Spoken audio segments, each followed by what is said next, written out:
Thank you for joining me today. I have a special guest, Tony Rubleski. He's an author, a speaker, a motivator, a disciplined guy, and I want to introduce you to him. But I'm going to let him introduce himself to you. Go ahead, Tony. Well, George, thank you for having me on, and for your audience. Been a fan of your work for a few years, so I'm going to give you a little plug back there. And listen, my son, many a day has captured me. And the name of my company is Mind Capture Group. So a lot of your wisdom really connects. I call it shared humanity, George. And I've sat in many therapist chairs, had a couple divorces, and all my exes don't live in Texas. But the approach that you're doing to serve people really resonated with me the last few years, and particularly why I sent you my books. I just felt very strongly compelled to send them because you're out there primarily helping a lot of men that are going through transitions, that are looking for wisdom, mentorship, and a little hope. And what I've been termed the last few years is called the Hope Dealer. And these two books I sent you, Positive Disruption Volume 1 and 2, are really a book of quotes and a journal. Nothing too complex, but what I have found the reaction, George, the last couple of years of marketing these and getting the word out there is people get hooked on it in a positive way, of course. I'm a former compulsive gambler, so, 6+ years clean in GA and 12-step. I have a high tendency to think about energy and habits. So when you redirect those, this book for me was very therapeutic to write in the summer of 2020. All my speaking stopped. Clients were like, we can't pay you. And I was basically unemployed, George, as a professional speaker and writer. And I thought, this is the time to write this book. I've been posting quotes on Facebook and Instagram for over a decade. I journal each morning. I'm a big writing fan and gratitude component. So it's a fusion of two things that really have been a daily habit for me all these years. And I didn't know the reaction of the book that it would take on. It's simple. It's not complex. It's old school. It's tactile. It's a book with paper and pen, and people go in there, and the reaction, the emails and texts, they're like, wow, I've got this for my children. I got it for my spouse. We're now hooked on it.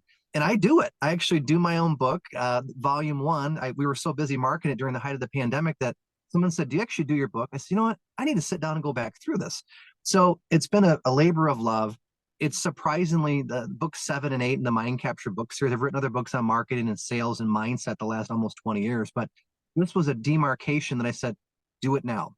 And George, I'll share with the audience, when the book was being written in the summer of 20, with all those things going on, that turbulence, I went through a pretty challenging breakup. And I had a decision to make. I can either sit there and worry about the past and get bitter about things. I know the cliche, you get bitter or you get better. I said, you know what? I'm going to focus on moving forward. And the book was very healing to write. I literally, where I'm sitting in my car, about a half mile behind me, in the front of the book, it's a place called The Tree, downtown Grand Haven, Michigan. I live on the shores of Lake Michigan. I'm looking right at the lake right now through the channel.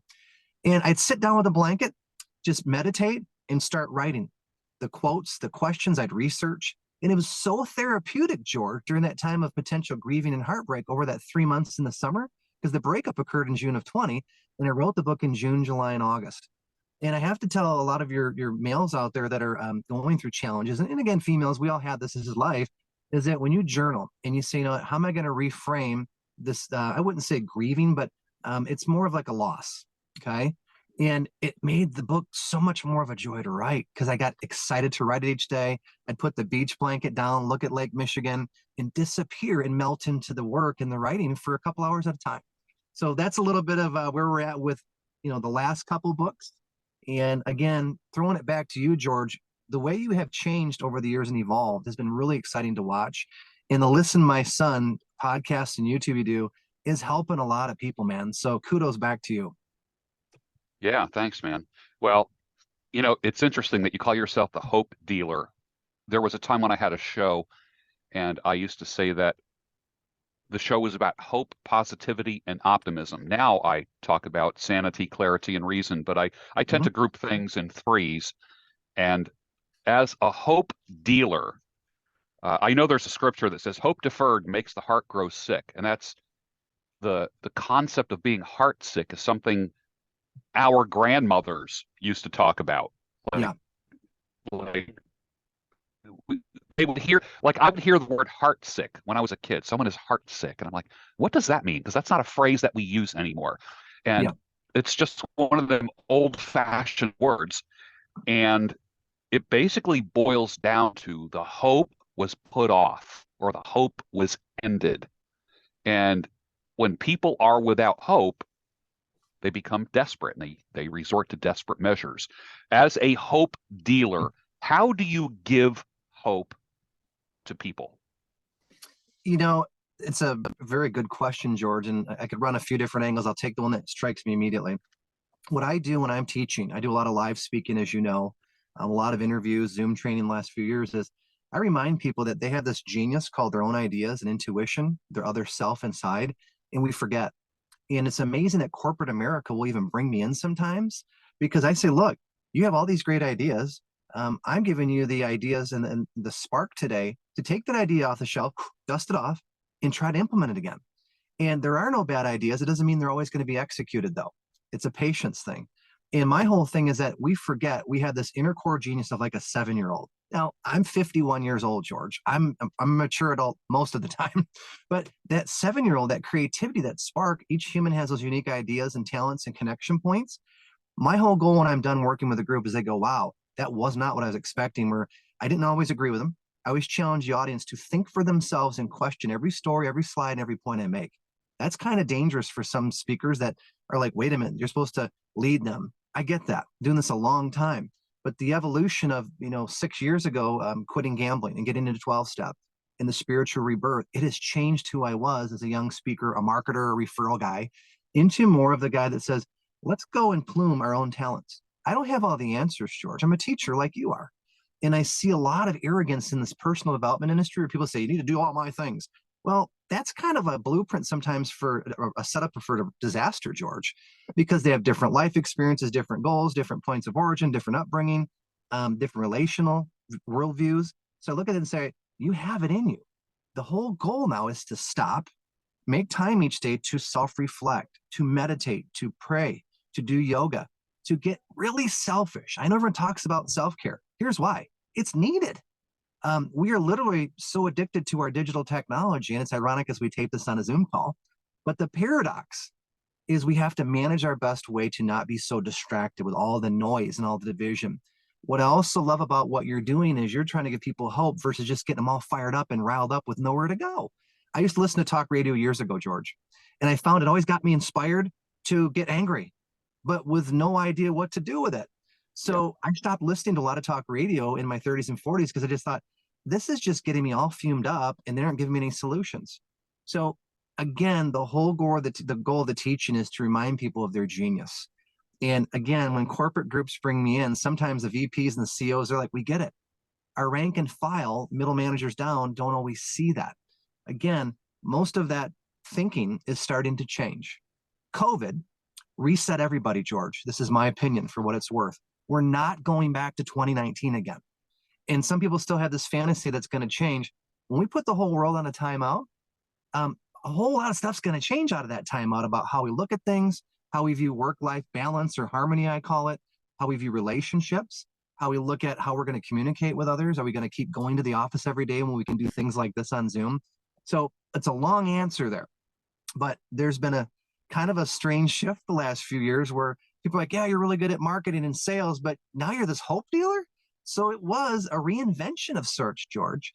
And it's been fun to watch corporate clients bring the new positive disruption for your business and your mindset. That's the name of the talk I give. And then they go, all right, we like that, but talk to us about how to get more referrals. And I always say, all right, I can do that. But if you don't believe you have the belief in your product or service, or you're strong enough to ask, you're not going to ask for referrals, George. So to me, the mindset is essential in tandem with the physical body. Your transformation, your teaching about that is spot on. The triangle to me, the body, the mind, and the spirit, if you have a deficiency there, it's real tough out there now. So I would say the spirit came to me, the component of the triangle, the last 5 years. That was the missing piece where I was kind of like I'd ask God for a favor. And there's a great modern song by the artist Jelly Roll. I only talk to God when I need a favor. I lived that for 20 years, George. I asked God like a vending machine to order up a miracle, or hey, can you help me out when I need a favor? It didn't hit me probably until I got clean and beat gambling a day at a time that I'm not living in my highest function here. And the spiritual component, the 12 steps, serenity, my faith walk has deepened. And man, I missed it. And I'm glad I got it back in my mid 40s, George. So that triangle right there. Your thoughts?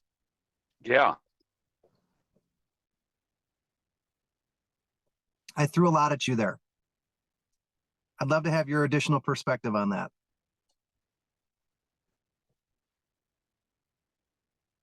I think we might have froze up.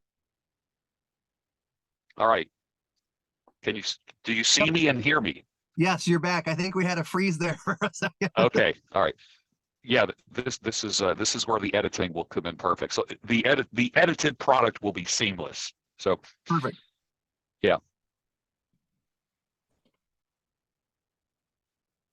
All right, I'm going to keep moving this here. I can see you and you're frozen again, but I'll hang on the line here. All right, can you hear me?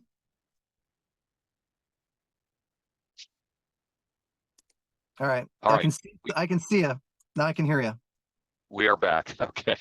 No It's problem. a good thing. It's a good thing this is recorded and edited. I do everything on my phone. So that is Yeah. one of the that's a beautiful thing, and it can also be one of the downsides if the reception isn't perfect. Not a problem. Hope is given one day at a time. I don't get enough hope for a week from any single source. I look for hope every single day. So as a hope dealer, I look at your message and the things that you teach as like in other words, on Monday morning, I don't eat a week's worth of food to last me until next week. You got to have a little bit every day. It's almost like give us this day our daily bread. Yes. And we need hope every single day, every day. And I ask people all the time, what is the source of your hope? What is the cocktail that you are mixing up? What is the motivational cocktail? People used to say years ago, and you know this from being in the speaking world, you are the average of the 5 people that you associate with. Well, most of us don't associate with people as much anymore, face to face, in person, in the flesh. And we end up interacting with people electronically via Yes. Zoom calls. We spend more time watching YouTube videos and various forms of content. I will upgrade that original statement to we are the average of the 5 content creators that we watch the most. And I Wow. find that if I'm just watching gamers, if I'm just watching people who are vaping, if I'm just watching people talking stupidly, then I just become one of them without even trying. And one of the things I noticed is that when I up my game to watching things like Ryan Daniel Moran or My First Million, like those kind of podcasts, I am pumped for the day. On my way to work, I will watch one of those guys. And it actually gives me energy and hope and helps me rethink things. I might be standing at the front door of an opportunity knocking when somebody might give me the idea, and no one's answering. Someone might say, well, try the back door or try the window on the side. Being around and listening to other content creators gives us alternatives, gives us options. And a lot of times we just get stuck. And I find that we need the gifted people to help us see another way there. For instance, like when you put an address into a GPS, there's so many different routes. I remember one place that I was going and I didn't quite know the route fully yet. And on the way home, it gave me at least 6 different, on 6 days in a row, it gave me 6 different ways home. And I'm like, boy, this is confusing. I'm never going to learn how to get home, because it was basically adapting to traffic patterns and this kind of stuff. And it was getting me home fast, but it just kept offering different routes. Yeah. Which kind of taught me that there's more than one way home. There's more than one way to your goal. And if you feel stuck, just know that there's other ways to do it. And I think people like you who have the gift of showing us things that we can't see ourselves, I think you're an important voice for men. Absolutely an important voice. Well, thank you, because I have massive respect for your work, George, for many years. And the challenge is not fanboy of your work. We're both adults. However, I watch a lot of your content or your teaching. I like to look at content as great teaching. And Yes. the world has gotten very small And the amount of computing we each have in our mobile phones is the equivalent of the entire Apollo NASA electronics program during the entire span of it is in our phone now. So we have all this ability to use the teaching and the knowledge for good, distraction, addiction, or destruction. And I think what you said about the 5 people you listen to or content online is so valuable and relevant, because now there's no more excuses. You can get so much great free information or content or teaching at the palm of your hand. The danger is to avoid the addictive tendency of the human mind and the dopamine to go down the dark holes. Now, I'm not here to play holier than thou or judge anybody. I've sinned and I've made amends with people, but I know if I keep doing the same thing, I have 3 grown children. That's another driver for me. What puts you on an airplane to go travel for days on end to go speak or teach for 1 hour? Well, I love to serve people, and I love to watch the light bulb go off, George. They go, "Oh my God, I used to do that. I've never heard this before." I do a lot of company trainings where I'll give an example. I did a training 3 months ago in northern Indiana, and the entire workforce was Hispanic, spoke no English. So we had an interpreter that flew in with us that was doing this positive disruption in Spanish. It was like a whole new world open to these workers. They'd never heard such things as goal setting, maybe, and gratitude put in a way where they felt they could actually do it, that their opinions mattered. Imagine the guilt and the shame they carry that they don't speak English. And having the Spanish interpreter was a stretch for me because I had to slow my speech down. I had to wait for the interpretation to catch up to the visual slides. But to serve the Hispanic community like that, I was like, this is fun, because now I'm reaching more people with help of the team and the client and the interpreter to now serve more people with a message of positivity. We're addicted to negativity, George. It's tough. We're conditioned. If it bleeds, it leads. We look for the bad. It's really difficult. I think Marcus Aurelius said it. I'm going to paraphrase it. It's easy to see the negative, but it's difficult to find the good. The Stoics always talked about this. And when you get in the habit of looking for the good, you will sometimes, I'll let your audience know, annoy people. You're like the solutions guy. You have ideas. Doesn't mean you want to fix everything. That's a very big people pleaser tendency. I used to have that. I work on that. But it's come up with ideas because your frame of mind says, well, there's got to be another way, like you said. I call it option-based thinking, George. What's plan B? What's plan C? What's plan D? I do an annual live event with multiple speakers. There's always option-based thinking going. What if this person pulls out? What if the sponsor changes their mind? We're always having checkoffs with our team to say, count on it. There's going to be curveballs we can't see. Are we going to react properly, or are we going to respond properly? What's the decision we're going to make? I'd rather respond properly than react, because reaction is built on emotion versus stepping back going, isn't that interesting? So I want to share with your audience around the world is, if you're having a moment where you're feeling really arousal, to step back and go, isn't that interesting? Or I'd never thought of it that way. And I've learned that from Wayne Dyer years ago, the late, great Wayne Dyer. And those simple, timeless pattern interrupts help me to sometimes go, okay, step back, sleep on it, write about it, journal. I meet with a therapist right now, George. He's phenomenal. I call him the Jedi. And I think a lot of folks over the age of 30 should consider at some points maybe seeing a therapist just to talk with them, to get a fresh perspective. And I know your history, you've helped thousands of men and women, but I think as life gets more complex, there's nothing wrong with that. I look at I'm a big music guy, George, and I want to take this for a strange direction. I love the Beatles. A couple of weeks, my partner Lynn and I are going to go see Ringo Starr and his all-star band, one of the last besides Paul McCartney Beatles. And one of my favorite Beatles songs, this is Sound Odd from the Hope Dealer, is Eleanor Rigby. You could take that song. I don't know how George or Paul or John wrote that. That is the world we're in.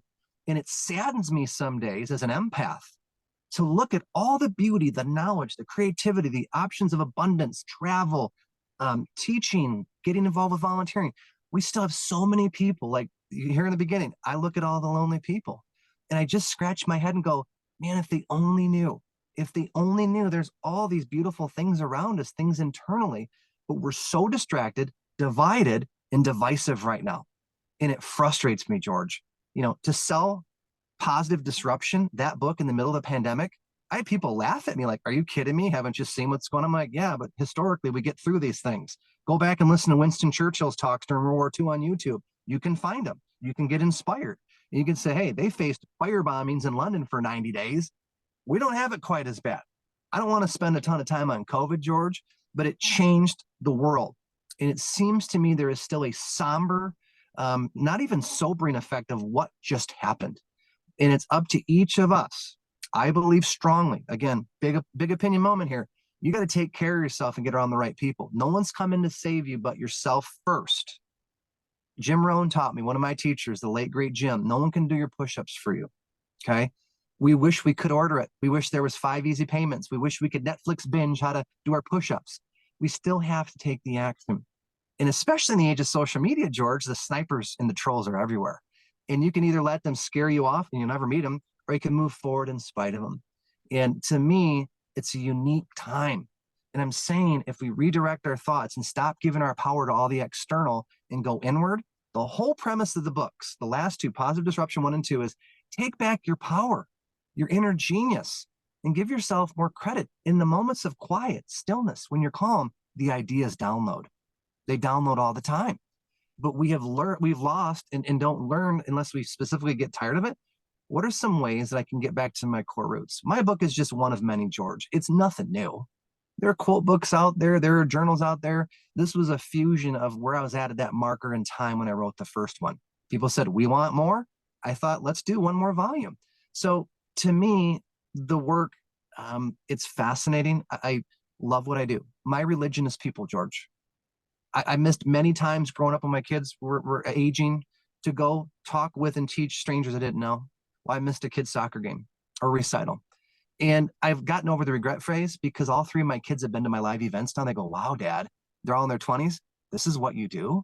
This is kind of cool. We never knew what you did. And they meet CEOs and artists and entrepreneurs and models and musicians. And they go, Dad, we can see what you were saying now because through a painful divorce, there's all sorts of damage there and healing. When they show up at my live events now the last 2-3 years, I just go, wow, they're seeing the end product of the true north where I was trying to go the last 20 years as a writer and a speaker and a teacher, George. So back to your point, what still inspires me besides people is you have to have that greater why. Or as Viktor Frankl says, what is your search for meaning? And it can change at times, George. Life can hit you. I've had a couple of divorces. I've had relationships. I've had a lot of wins. I've had a lot of valleys. But through that, I just go, wow, what a rich, dynamic 51 years this has been. And I'm hoping by doing the right things and the right thought processes and attitudes and becoming a better man, the next 20 or 30 years down that runway, it's even more enriching, George. So. Yeah, I like that. One of the things that I used to say, because I have a part-time trade of cutting hair. It's a family trade. And again, here I go with my mentioning things in threes. I like to say that my haircuts help you land the job, close the sale, and get the girl. And I've been saying that for years. The 3 G's of George. That's it. So you would have to basically, I'm selling the sizzle, not the steak. Yeah. I'm selling the hole, not the drill bit. Selling the effects of what I do. How as a expert in motivational discipline and having an option-based life, tell my audience how to land the job, close the sale, and get the girl. Wow, that's a first I've never been asked, George. Let me dissect how to get the job. Okay. The big thing for me is how coachable are you? Well, let me take that 35,000 foot and break it down to the ground level. Are you willing to get uncomfortable and maybe start at the lower level where you think that's below me? If you look at those that are driven and don't take no for an answer immediately, that are persistent, is many times they'll work the most menial job, but they'll have the best attitude. They're willing to learn. They're willing to say, hey, I made a mistake. Help me out. What did I do wrong? That humility is hard to find. And with the positive attitude, what happens is you'll have some doubters where you work, but usually management's looking for positive, solution-driven people. Let me share an advanced strategy that I give to a lot of my CEO clients. When I'm training their sales teams, I often say, hey, how many of you want to get promoted, or, even if it's the full company? And everyone usually goes, yeah, I'd like to get promoted, stick with the company, move up the ladder. Okay.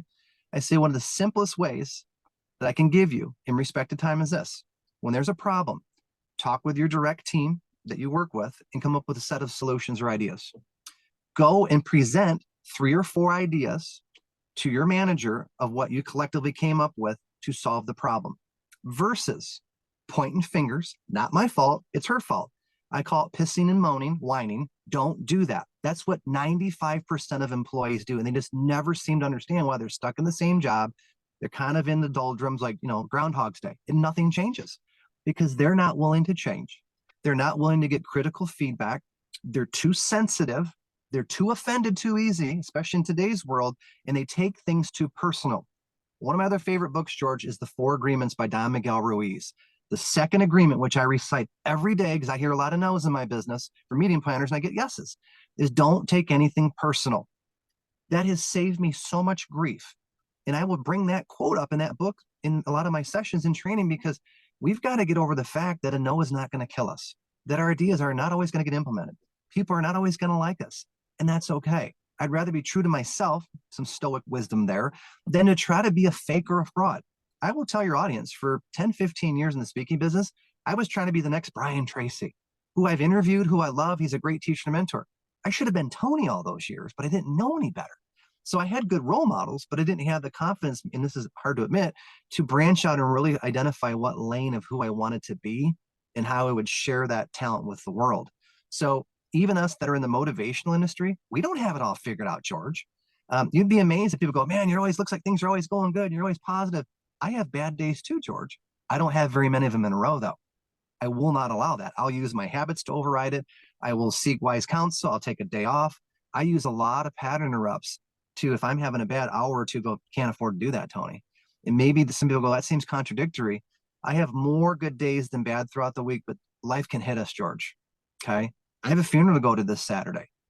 It was a drowning for my cousin's husband. I'm looking right in the Lake Michigan. He drowned about a couple miles off of where I'm looking. That will be a tough day. That's reality. That's life. You can't avoid tragedy and things you can't foresee. And how are you going to respond from that? That will be a tough day. But I'm sure people are going to come up to me afterwards and say, hey, how's it going? Or what do you recommend? Or give me an idea. And I'm like, I'm off the clock here. But they're drawn to the positive energy. And it's a rare commodity. You can learn it. So going back to the employer the person wants to get the job, good attitude. Are you coachable? Are you solutions based? Are you willing to take constructive feedback without taking it personal? And I say you got to keep learning, George. It's a non-negotiable.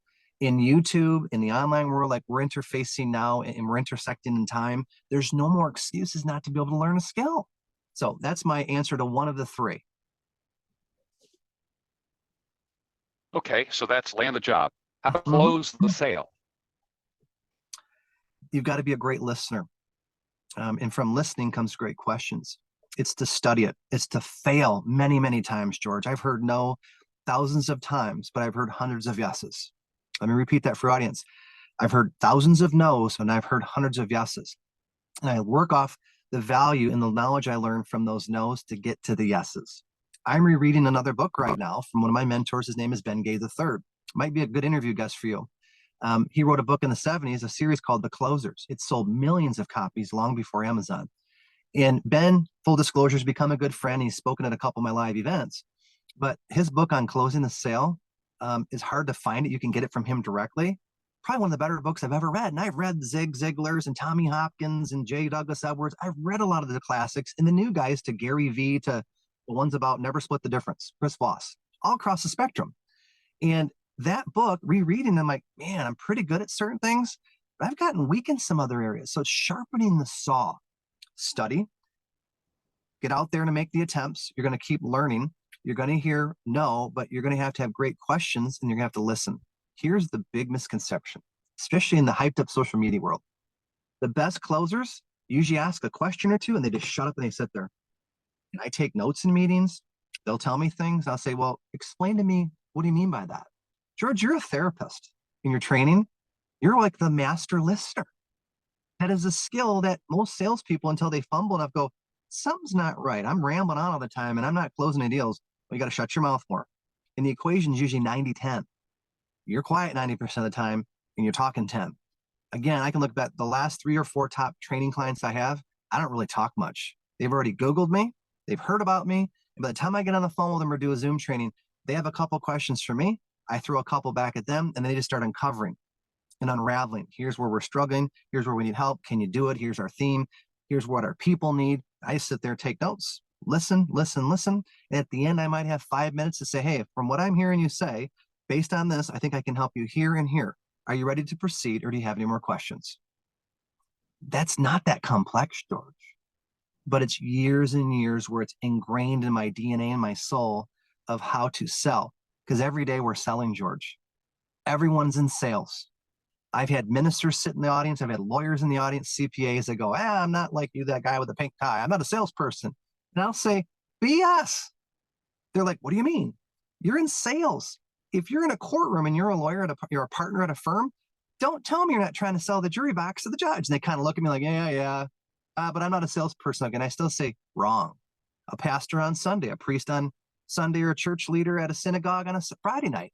That rabbi or the priest is trying to sell a message. Don't be fooled. So if I were saying another thought about getting the job and selling, is make it a daily practice to test your sales skills and to study the masters. So there's my answer. All right. And then number 3, get the girl. Oh, I'm still working on that That's one. something that a lot of, yeah, my audience is probably interested in that. What is your best advice to a man on how to get the girl?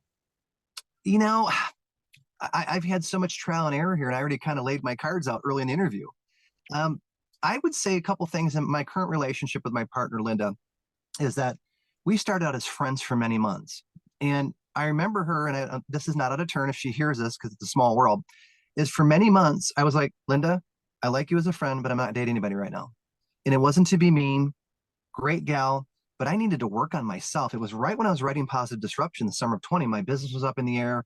I was, probably going through a little bit of a red pill, to be honest with you, George, where I was like, I don't want to date for a while. What's going on here? Yep. But I thought, I need to open my heart to love again. I need to work on Tony and saving his business and writing his book. And I'm grateful that Linda, over a 4-month period, waited. We would hang out every week and go walk. We'd go have lunch. But I told her, I'm not leading you on. I'm not dating anybody right now. But we enjoyed each other's company. So we met organically. We knew each other from high school years ago. We met at our 30th class reunion on my birthday, the summer of 20. So with social media, I messaged her and we started to chat. But I was very clear that I was working on me and not looking around. And here's the tip from that, and maybe the wisdom to distill. You've got to have good friendship, I believe, in the relationship, or you start to date. There's got to be good energy there and good synergy and points in common and enough points of difference to make it exciting. So to me, is you've got to really like the person, and also don't let your past history block you and make you compare constantly with someone that you may have an interest in. Something I just mentioned to Linda a few weeks ago, I said, look, we're going to keep dating. And if you don't mind, I'm taking the lead in the man relationship here. I'm going to be setting up dates all the time for us. I don't want us to get stale, George. I want us to have our own separate goals and our own independence. Linda's very independent, but date night is a non-negotiable, almost coming up on 3 years together. Because at our age, you get kind of stuck in your patterns sometimes. We've got to be having fun. We've got to be friends still, and we got to keep dating. So those are just a few things that I've learned.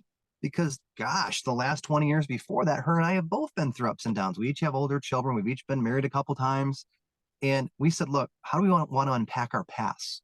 She helps me with things from her past, and I help her with things from my past. And there's times I just shut up and say, do you want me to listen and just be a sounding board? Or do you want me to give you an idea or two? That question right there has saved a lot of potential issues, George. Wish I knew that earlier. And we both work with a therapist. So we know we can't do it all. There's too much past history there. What we're doing now at our stages at 51, we're both the same age, is we're saying, how are we going to unpack things that still need to be unpacked for us to continue forward, George? And I don't think that's being too revealing. Most people in their 40s and 50s, they've been through this, or they're looking to find someone. The best analogy I heard, dating in your 40s and 50s is like the island of misfit toys. And I heard it years ago. I went, oh my God. Because we're all dysfunctional, we're all human, we all have a history. But how are you going to learn the lesson to continue to grow, to say, I don't want to be the old version of me. Thank God I'm not who I was 5 or 6 years ago. And I joke with Linda when we crossed over, it was Halloween 3 years ago. I said, something's going on. We went to a Halloween party and I could tell that we were moving over the friend line. The feelings were starting to happen.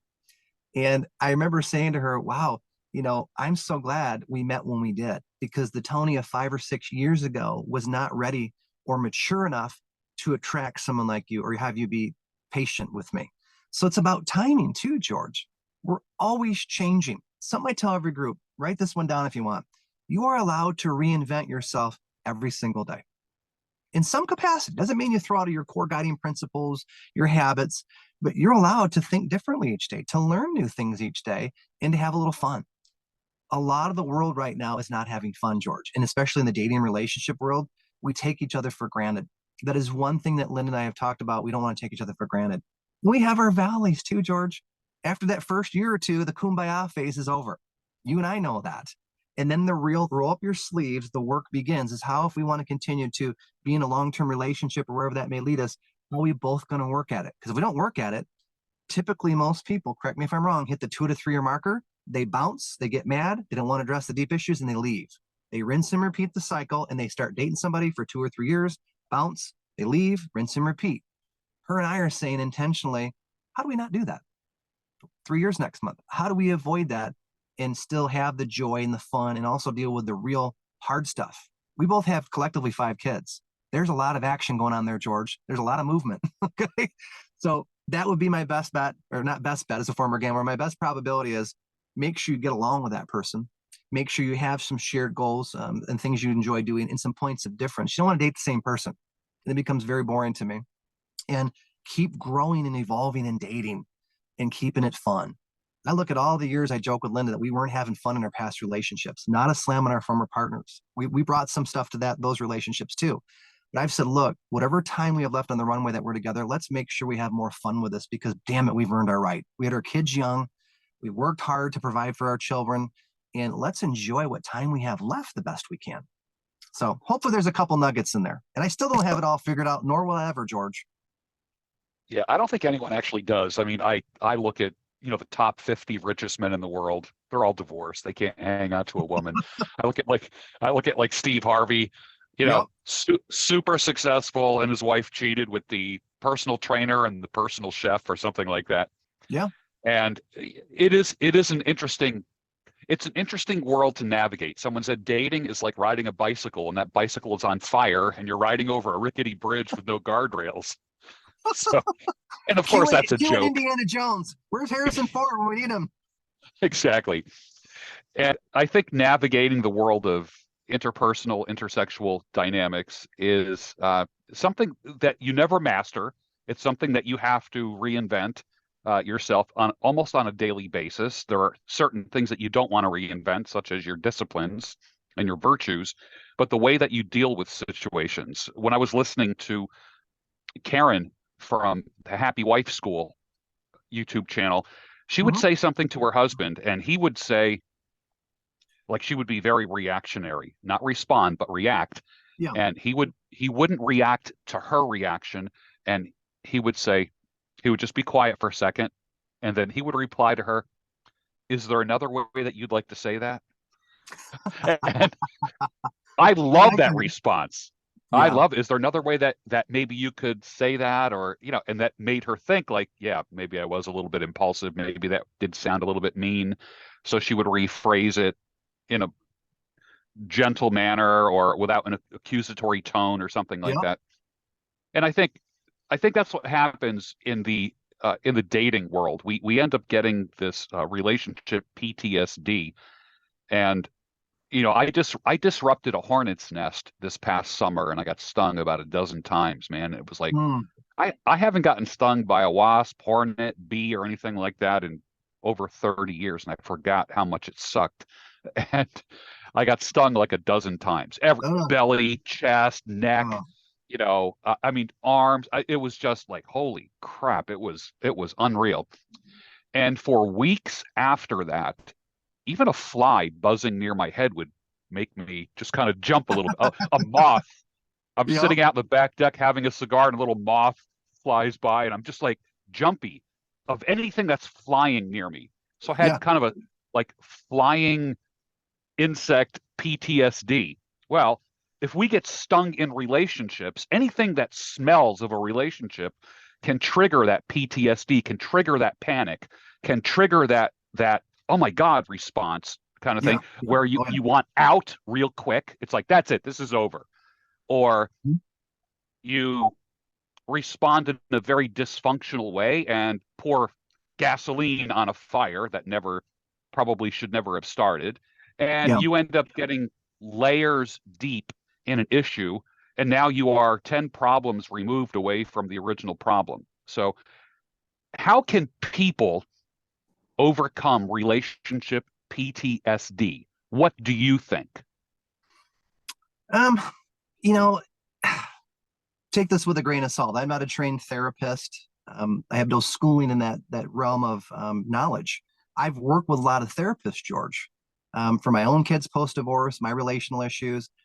I think if anything, is to say, you know what, this life is going to go really quick, and if you decide you're going to intersect with another person, and you want a relationship, know that you're going to have to be negotiable.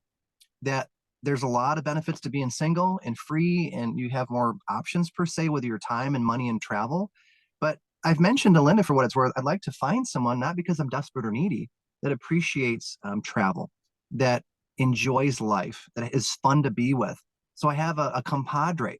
I get some really cool speaking dates, George. I've done some gigs like recently down in St. Croix, San Diego, and I tell Linda, you don't always have to go, but the option's there. We can work for an hour or two and we can stay for 5 or 6 days. We both have worked hard, where I'd like to have someone that enjoys it with me.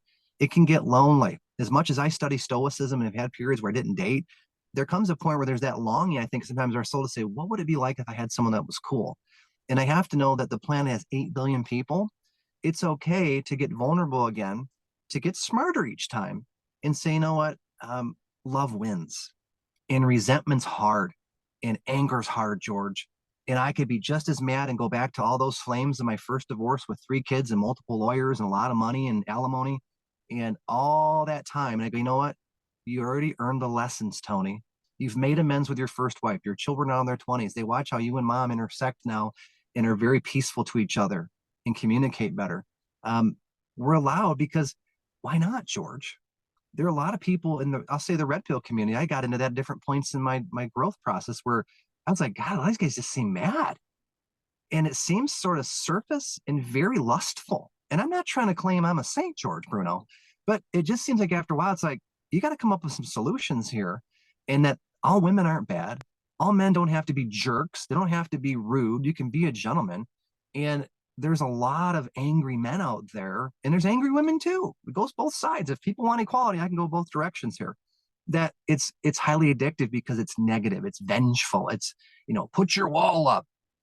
Lynn and I right now are going through quite an interesting time, and we're getting very, very vulnerable because we want to unpack some stuff we thought we did. It wasn't unpacked, George, and it's a little scary.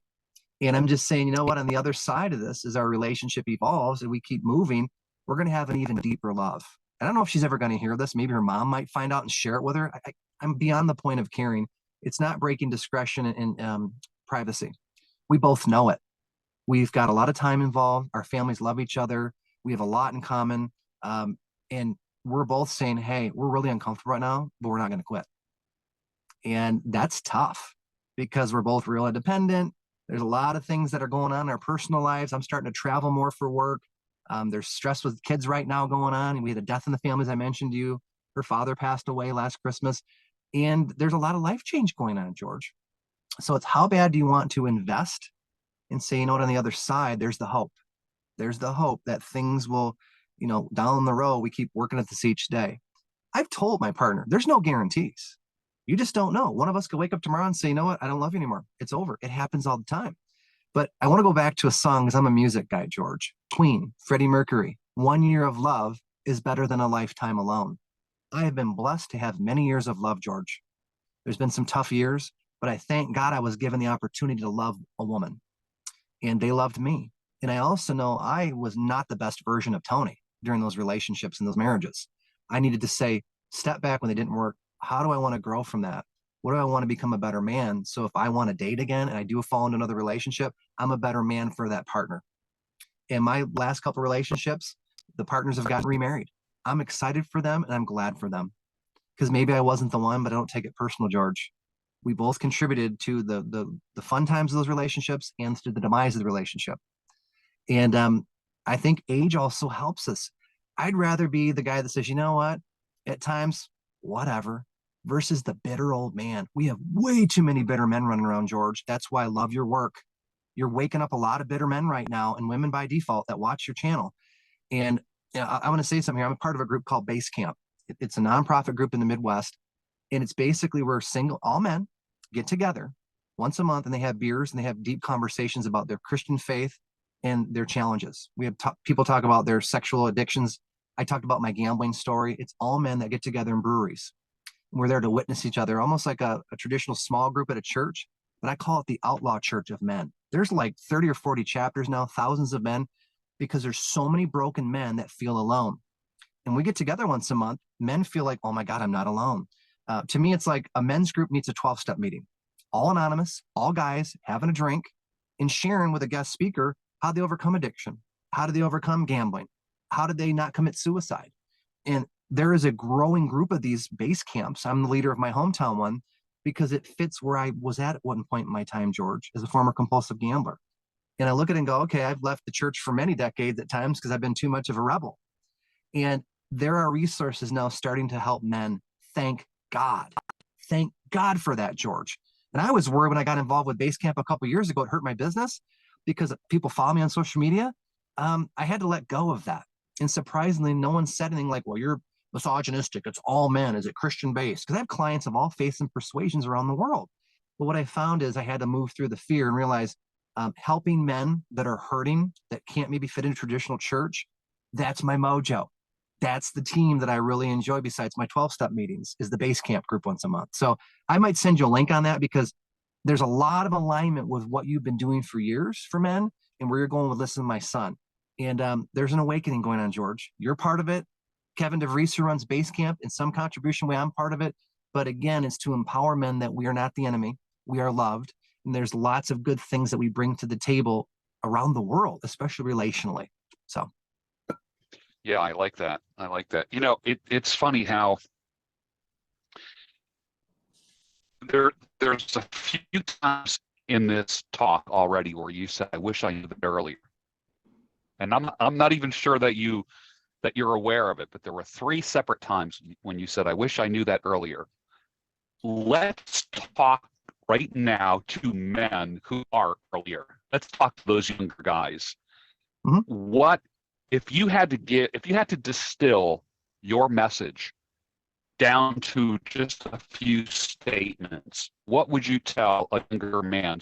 Doesn't have to say, I wish I knew that when I was younger. What are some, just give me some maxims for young men in their 20s. Let's just say in their 20s. Okay.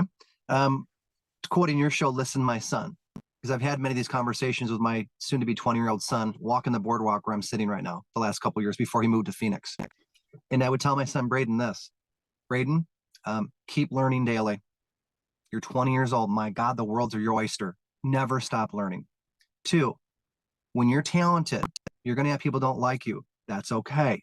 Still continue forward. Your confidence, your ability to learn, ask questions is going to annoy people. I know where he gets it from, George, but it's to continually learn, to not be afraid, and to say, you know what? Also learn from those around you in relationships. I've said to my son, if you're dating someone that's too much drama and trauma, probably not a good fit. No matter how beautiful she is, because your hormones, my son, are raging. I think from about 12 years old to 40, men are thinking with the other mind. You and I've heard you talk about that. I chuckle. It's true. We're very wired. And I tell him, Braden, if you can redirect your energy the best you can and avoid temptation. And, you know, it sounds almost hypocritical from his dad that had a gambling problem for a couple of years and is now 6+ years worked on beating that a day at a time. But it's saying, hey, direct that energy into your writing. My son sounds like Justin Bieber, George. He's that good of a singer, but he loves to tear apart BMW engines. He's like the singing mechanic. I said, Braden, leverage those 2 skills. Have fun with the singing at night and when you're recording music, and be the best mechanic service tech you can be at 20 years old. And don't let someone try to box you down one lane or the other. Expand your gifts that God gave you. So a lot of it, George, to me comes down to who you choose as a partner. I've kind of warned him. He had a bad breakup with his high school sweetheart. The drama and trauma. How much do you want to tolerate in your life? Be aware of it and try to cut it off as soon as you can because you're young yet. Take your talents and keep learning constantly. Know you're going to hit criticism. There are a lot of people that love it when he sings. There are people that are just jealous, George. And I've talked with him. We've had many a walk, I said, on the boardwalk. I've got to witness and teach my son and not preach to him too much, because he doesn't hear it the same way as if George Bruno said it and he listened to your podcast. He listened to George more than dad sometimes, because it's not just his dad saying it. So those are a few nuggets in there. Work with your gifts, expand your energy wisely. I'll give another resource here, Think and Grow Rich. Whether people like Napoleon Hill or not, there's a chapter in there was written in the late 30s during the height of the Depression, called Sexual Transmutation. I'm starting to finally understand that better now in my 50s, George. Napoleon Hill said, when he interviewed all these hundreds of successful people and he interviewed hundreds of broke people, the common thing was most men don't arrive until their 40s or 50s in their business, because they're running around doing stupid stuff with their energy and their sex drive in their 20s and 30s. Ding, ding. It makes more sense now that I'm 51, George. So do your best to transmutate or redirect the energy into your passions and your knowledge and your growth. So there's just a few. I like that. I like that a lot. I think, I don't know if it was Freud that said, not everything is about sex, even sex. It's not about sex. It's about power. It's about achievement. It's about conquering. It's about exercising our strength, that kind of thing. Even restraint. It's not always about doing. Sometimes it's about restraint as well. That's one of the things that I've noticed. How can somebody sit in your audience? Tell question. my audience, if someone wants to sit in your audience, I mean, and let's say they're not part of a corporation where you're doing a corporate speech. Tell us. Two ways. Number one is I do a lot with our team daily social media, and we're big on Facebook and Instagram, and we're building our TikTok out right now. Okay. So I do daily quotes. I do some videos here and there, but it's a lot of daily reminders and quotes. That's one way to engage me daily. The best way live is I do an annual event, George, which act surprised. You're going to get an invite to in the fall of year, called the Mind Capture Boot Camp. And people fly in. We have alumni there. This year it's in Kalamazoo, Michigan. But that is where a lot of people that really like me, you know, the big fans or clients I've really helped, or writers, speakers, they'll come into that annual event. So that's the best way to guarantee come see me. I also post up on social media. There's a swing back here when I'm speaking for public events. Like I speak in Port Huron a week from tomorrow. I do 2 public events with the Port Huron Chamber. It's north of Detroit. So I'm doing 2 public events on positive disruption and Trailblazer Leadership, which was my book that came out in 19. Okay. So I do public work with chambers. I do a lot of corporate stuff, but the annual event and how people track that back to me is mindcapturegroup.com. So the URL is go to Mind Capture Group. Social media, you can look up my name, George, or Mind Capture, but engage the way you're comfortable. Some people follow me for years on social media and say, hey, we have a sales training coming up, get in here. I'm like, how did you hear about me? We've been following you on Instagram and Facebook. We love your stuff. We share your quotes every day. Okay. So you never know when you're planting those seeds of positive disruption or hope dealing, what's going to harvest. So that's it there. And the public stuff is becoming more limited, George, because what's happened is the corporate and associations are calling me and saying, get on a plane, get in here now. We're over the last 2 years. We need someone that can help us because people still feel kind of lost. So good question. Thank you for asking. Yeah. I'm looking at your book here. The first one, Positive Disruption, a quote and a question to upshift your life. First thing is the book, the fit and finish. As a motorcycle and power sports fan, I always look at fit and finish, but the book is just designed beautifully. It's tight. The binding is beautiful. It's a solid book. And being that I have a huge library, and so I'm always looking at bindings, I'm looking at how things are cut, the print, just the technical stuff. So it's just a phenomenal book. And it's almost like it's a journal and a devotional, so to speak. So if somebody wants to get up an hour earlier and of course every page is a day. So it's kind of a no-brainer. You get up, you go to the day, you read it, you think about it, meditate on it, ponder it, and then there's a question, and then you put lines for people to fill in. So this could end up being like a journal or a diary or something like that. A person might have to keep this, hidden under their bed or something, because I can see somebody, actually disclosing personal things in here that you wouldn't want other people to see. But let's look at September 21st. This is today's date in the first book called Positive Disruption. You say it is not uncommon for people to spend their whole life waiting to Start Living, and that's by Eckhart Tolle. And then the question is this: what area in your life do you feel like you're wasting time that needs to be changed? I'll tell you what, man, the power of questions Hmm. is amazing. It's Yeah. setting something in motion in a person. Like I said, if they got up an hour earlier every day, got coffee, sat somewhere quiet, private in their house, and went through this, like the day's reading, wrote down the answer, their reflections while they're having their coffee, that'd be a great way to start the day. Is that how you recommend utilizing your books? Well, it's one of many great ways. The book is really for the reader, George, how they use it. The whole goal is they open it and start to use it because it's very self-reflective. That's one great way I do it in the morning. I had my coffee here during our interview, George. I don't have the chopsticks in the car. There's no vortex right now, no vortex method. I love that, by the way. Darn. So, Yeah, I look at thank that. you. Yeah, for sure. And some people will take it at lunchtime. A lot of people keep it by their nightstand. I had some feedback in email about a year ago from a gal that said, "Hey, our family sits down at dinner and pulls the book out and goes through it collectively around the table." I'm like, wow, I'd never thought of that. Nice. So Nice. I'm seeing a whole new range of people that have used the book and gotten back to me unsolicited, which is even more fascinating with how they're using it. I've had people that have seen me speak at a Chamber of Commerce event and say, "Hey, I just had a son die. I need this book for me." They order more books for their grieving family. I have a lot of yoga therapists. I have actually trained therapists. They're like, "We might want to give these to our clients."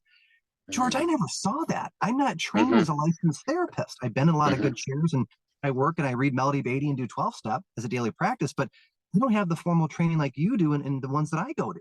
So it's weird when you put it out there how people are going to use it. But I would say most people use it first thing in the morning. It's just a natural, great way to start the day. And what's fascinating is people, I did last year, volume one, and I go back through and look at the notes and some of the activity and things I changed. I'm like, holy cow. Because you can go back at that snapshot in time and see what progress was made or what's still hanging out there is sort of a dangling participle or unfinished business or something that's still weighing on you.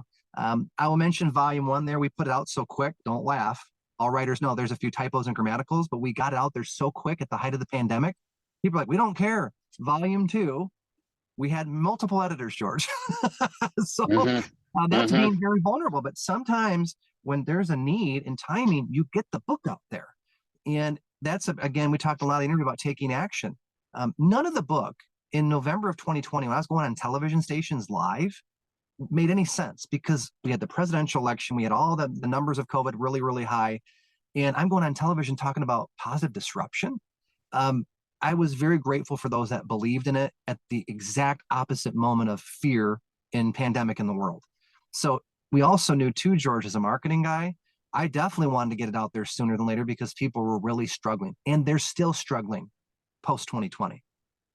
You know it. You see it every day like I do, the amount of depressions and health issues, suicides. The numbers don't lie, George. What I'm scared about, and I don't say that word often, is the numbers we're not hearing about. That's why we keep counterattacking positivity, uplifting. There's hope. Your message, George. Again, I was a little hesitant to reach out to you, but I thought, yeah, send it to them. And the first books I sent you got mailed back because I had a wrong address. Then I know we had some problems getting the emails back and forth recently. I thought, something's telling me to keep reaching out to George. I like how he's changed Yep. and evolved. Listen, my son, because I've been doing that with my own kids the last few years. And I did not have a male role model because we didn't have YouTube when I was in high school and college to be able to share good teachers like yourself. I call you a light worker, a fellow positive disruptor, to share that out there to combat all the darkness. I mean, it sounds esoteric, a little spiritual. It is absolutely spiritual. There's a spiritual war going on, George, no matter what flag or banner or God you may worship. We're in a very, very dark time. And there's the rebels amongst us that say, hey, there's another way. Life's not all bad. Get your shit together. Life is worth living. So, I like that. It's interesting. I have the books here. And when I first saw the title, Positive Disruption, it reminded me of the concept of disruptive innovations. I like yeah, anything that's kind of disruptive. It reminds me of like Jesus overturning the tables in the yep. temple. You Flipping the know, tables, baby. like flip and that that's what that reminds me of, flipping the tables in your life, just saying, no, no, no, no, we're no longer doing this, and we need disruption. In the same way that Uber disrupted the taxi industry, and a lot of taxi drivers left their employers, bought their own car, and started working for Uber and started working 18 hours a day. And who's making the most money is immigrants. They Yeah. bring that immigrant, they bring that immigrant hustle, that work ethic, and they are crushing it. Absolutely crushing it. So George, in can the I add to past, that? yeah, please go ahead. Okay, I take a lot of Ubers, okay, from airports and to conventions where I'm the meeting planner. And you nailed something that a lot of us miss that are native sons of a particular America or the Canada, okay? When you're born into it, you don't realize how much opportunity is there. I have met many Uber drivers that look at me and go, I do this, I do that, and we love it here. I just moved in from Cuba a few years ago, or I moved from Zimbabwe. And I go, how do you like it? Oh, it's great. I work a lot, but boy, it's so much opportunity, man. We miss the obvious, George. Yeah, Complacency, entitlement, however you want to define those words, a lot of native born just don't see it. They take it yeah, for granted. And you get a first generation immigrant comes there and go, you guys are crazy. There's so much you can do here. And you can go bankrupt, you can fail, you can start over again. You look at most big business people, particularly entrepreneurial driven, they've failed so many times. They have multiple bankruptcies. You can go down a list from Walt Disney. I'm near Grand Rapids, Michigan, Amway country, the big MLM, Jay and Rich DeVos. Those guys went bankrupt 3 times. It's not yeah, uncommon, George. We don't set out to yeah. do it, but when you're taking risk, you're always, adapt, improvise, overcome. That's a line from the movie Heartbreak Ridge, Clint Eastwood. That's what life, Right. most people are not getting. You have to keep adapting, you improvise your game, and you overcome it. That's daily life. Some days you don't use it as much. Sometimes you go through a season, you have a type A moment, a crisis, a death, a divorce, your business partner's embezzling, you come down with an addiction. That's when usually that change can arrive because you're at your lowest point and you go, I can't continue to live like this. And that's usually if the right information or the right teachers there can positively disrupt and change someone's entire direction for the better. And sometimes it happens right away. Sometimes people will fight it for 5 years, they'll fight it for a decade, and they wake up one day and go, oh my God, what if I was my younger self? I shouldn't have wasted 10 years being bitter, resentful, and thinking that women were the enemy. You know what I mean? Yeah. Positive disruption. That's what it's all about. I remember 7 years ago, Grant Cardone, it was exactly 7 years ago, Grant Cardone put out a video called Hustle Like an Immigrant. And that just Wow. burned, that just title just burned in my head. And then, of Yep. course, watching him do what he has done in the past 7 years has been absolutely amazing. He's been pretty relentless. And Yep. whether or not people like him is not, you know, that's not the point. The point is this, is that he got knocked down, he got criticized, Mm-hmm. and he was criticized for posting too much on social media. And now he's a billionaire. The people that criticize him are not even millionaires yet. Yeah. It was it I what I look at is a person's hustle. Like, for instance, when it comes to, I was just telling guys this morning, just buy yourself a fitted microfiber sport coat, even, and just keep it in your car wherever you go. Mm-hmm. Throw on a sport coat. You got to go to a networking event, or you find out about something you don't have time to go home and change. Throw on the sport coat. I don't care if you're even just wearing a polo shirt. Putting on a sport coat just elevates your appearance right away. And you can Correct. never be too overdressed. You can be underdressed and people won't take you seriously, but you Yeah. can never be overdressed for a situation. So I tell guys all the time, just overdo it. Just Mm-hmm. freaking overdo it. Overdress, overpost, wear out your welcome. That whole concept, oh, you're wearing out your welcome, nonsense. There's a market Yep. out there that's waiting for you. Whether you're in sales, whether you're a trainer, whether you are a coach, no matter what you are, your market will find you. But the only way they find you is if you take your marketing and promotion seriously. It is my responsibility for people to know who I am and what I do. I take full responsibility for that. So, and you do the same thing. Yeah. I I would not know you if you did not make yourself known to me. Yeah. Mm-hmm. It didn't happen. I didn't find you by accident. There was intention happening here. Yeah. And it ended up being a positive thing. I enjoy your book. I enjoy your Instagram, which I'll tell the audience, you're also on Instagram. Tell us about that. Tell us about your social media. Yeah. You can find me at Tony Rubleski. We also have on Facebook, I mentioned my name, but that's almost full, but Mind Capture is the main page. And Instagram to me is fun because it's documenting time. And it's not so much about me showing me always with pictures of me. I use Instagram to thank my clients, George. Sometimes I'll put a little personal in there if, I make sure my family or my partner's okay with that. But it shows that there's a dynamic life there, not just me only writing books and speaking to groups, places I've been. It's fun for me. Deep down, my at Tony Rubleski Instagram is more of a journal for Tony, and everything else is a bonus there. Facebook, I have more of the formal business pages where we post up, but Instagram to me is fun. TikTok, I always tell audiences, I have a confession. I'm on TikTok. I'm 51, and like half the crowd starts roaring because for 2 or 3 years I resisted TikTok because I thought, no, it's going to get banned. It's for little teenagers. It's dumb. Then I had different clients at different ages, from 20, 30 to 40, go, why are you not on TikTok? I said, all right. So after like a year and a half, I finally went on TikTok, George. I don't buy traffic. I have organic traffic, but it's become habitual, and it's kind of fun to watch that take off. But, for me, social media is a way to expand because people are watching. I say, how Googleicious are you? If I type in George Bruno or I type in Mind Capture or Tony Rubleski, what's going to show up? And don't let yourself, if you're just starting, feel bad. You can post a lot up and get a digital footprint pretty quick now. So to me, put it out there. I have the rule that if I make 80, God willing, I'm 51 and I'm cognitively good and I can remember and I have good health, I'll be even more grateful. I'm sitting in a rocking chair and I go, man, I look back and go, what a fun ride that was. I didn't leave too much out there. And thank you, God, for the journey and the opportunities and the setbacks you gave me, because, man, I put a lot into those 80 years. I tell my children and my partner, Linda, I feel like I've lived 3 or 4 lifetimes right now. And I never get mad about that. I just go, wow, this has been an interesting journey. I'm a music guy, George. You got that. The Grateful Dead. There's a line by Jerry Garcia and those guys that says, what a long, strange trip it's been. I'm not talking about doing LSD or drugs. I'm talking about the fact how you view the journey.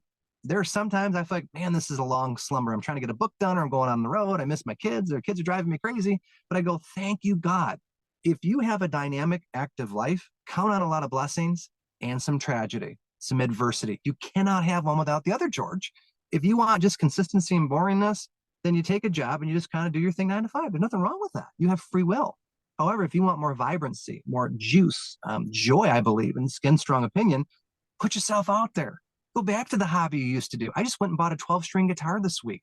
I've been wanting a 12-string guitar for 30 years. And I've got my other guitars. We went and saw a Luke Bryan concert, Lynn and I Saturday. He came out with a 12-string guitar. I looked at her and said, I've been wanting one of those for 30 years. Went to the guitar shop Monday, put a $100 bill down on a deposit, picked the guitar up yesterday. And I'm like, okay, even I who teach this sometimes don't get it all right, but I'm going to have fun. I'm going to laugh at myself every single day, George. That's the thing I love about you, self-deprecating humor. At our age, if you're not laughing about stuff that's happened, you need to like go to an island and get your brain maybe a little bit fixed, because you cannot help but look around as you get more mileage on the life clock and laugh at shit. And if you don't feel you can laugh, go watch YouTube videos on comedy. So this journey goes quick, my friend. This may be the only time I meet you is right now, George Bruno, and I valued this hour we had together. I hope we have more time, but we don't know that. And you giving me the gift of your audience's time and attention in the hour, me giving the gift of my hour, that's valuable, especially when you hit 50. You look at that runway very differently. A lot of my friends have turned 50, like, boy, is it midlife crisis? What's going on? You realize the clock, the game clock, and health and mindset and relationships and your faith walk, when they synergize together well, it makes it even more enjoyable. I don't want to go quietly into the night. I want to go screaming into the end of the night. And I don't know how much time God's going to give me, but I go, man, I better get up there. And I've heard Zig Ziglar say this and other teachers of mine. I want to get up there and say, wow, what a wild ride that was. Thank you. That's the goal. Yeah. I love it. I love it. How can people find you? How can people get your books? Well, if you go into a post office, don't look at the pictures. I'm not there. But kidding aside, real easy, George. Just go to mindcapturegroup.com. There's links there for positive disruption, what I do speaking wise, but mindcapturegroup.com is my main URL. Okay, excellent. Excellent. Well, thank you for spending time with us. And Pleasure. I don't know, I don't know what time of the day. I'm thinking I want to publish this video either on Saturday morning or Monday morning, but I want to do it in the morning because I think it's a morning. This is a great morning motivational hour. I think that we just did. Okay. I don't want someone to watch this right before they go to sleep and doze off. I want people to kind of like just really soak in the meat of this discussion and then be able to practice it during the day. Give us one final word, Tony Rubleski. All right. You asked for it, George. Here we go. Today is all we have. One of my favorite I am gratitude statements I'll share with the audience is, I am grateful for now, the present generous moment. George, I go to a funeral this week. It was my cousin's husband. He was 61. He died off the shores of Lake Michigan, fell off his boat. He didn't know it was his last day. A lot of emotions in our family this week. And I look at when I see the passage of someone I know to remind the living, you and I and those listening, get after it today. Do your best. The generous present moment is now, not 6 months. We can plan. We should have plans, but today is it. And if your head hits the pillow at midnight and you go, boy, if I don't wake up tomorrow, to at least have some joy today, make sure you enjoy the present moment of now. Beautiful. I love that. Thank you for your time, sir. Have a great day. And maybe one of these days we will meet face to face and I'll be able to shake your hand. I'm hoping so, my friend. Much a pleasure, and I appreciate your time. Thank you again for having me on. Thank you, Tony.